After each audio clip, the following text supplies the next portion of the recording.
Assalamualaikum warahmatullahi wabarakatuh.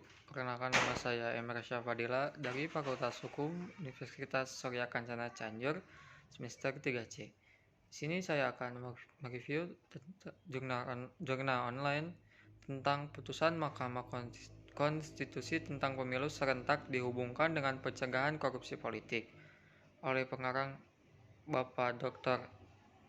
Dedi Mulyadi, SHMH, dan Dr. M. Rendi Aredayandi, SHMH. Mengingat pentingnya pemilu dalam demokrasi, menjaga pemilu sesuai asas luber jurdil, terutama dari korupsi politik, maka pada tanggal 23 Januari 2014, Mahkamah Konstitusi menjatuhkan putusan dalam Judicial Review Undang-Undang Nomor 42 Tahun 2008 tentang pemilihan umum presiden dan wakil presiden terhadap Undang-Undang Dasar Negara Republik Indonesia tahun 1945. Dengan putusan nomor 14 PU Undang-Undang 11 tahun 2013 memutuskan pelaksanaan pemilu serentak pada tahun 2019 dan seterusnya. Pelaksanaan pemilu serentak merupakan salah satu pencegahan terjadinya korupsi politik. Korupsi politik merupakan sebuah tindakan pemangku kekuasaan dalam rangka mengambil keuntungan dari kekuasaan. Contohnya, pembiayaan partai politik, pembelian tiket atau perahu dalam pemilihan kepala daerah, serta biaya pencitraan dalam kampanye.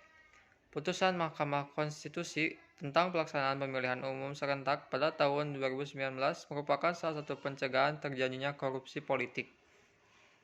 Metode penelitian yang digunakan untuk menggunakan pendekatan teoris sosiologis, spesifikasi penelitian deskriptif analisis, identifikasi masalah mengenai 1. Latar belakang terjadinya korupsi politik dalam pelaksanaan pemilihan umum. 2. Potensi permasalahan dalam implementasi pemilu serentak tahun 2019 yang dapat menghemat serta pencegahan tindak pidana korupsi politik. 3. Upaya dalam menyelesaikan berbagai potensi permasalahan dalam pelaksanaan pemilu serentak tahun 2019 terhadap praktik korupsi politik. Tujuan penelitian ini untuk mengetahui tentang latar belakang terjadinya korupsi politik, potensi permasalahan pada implementasi pemilu serentak, serta upaya penyelesaiannya.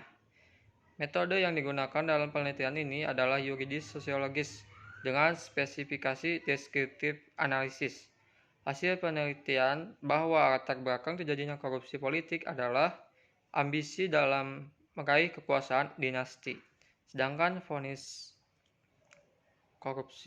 yang telah dijatuhkan terlalu ringan dan upaya yang dilakukan dengan sistem political financing dan menaikkan parliamentary threshold.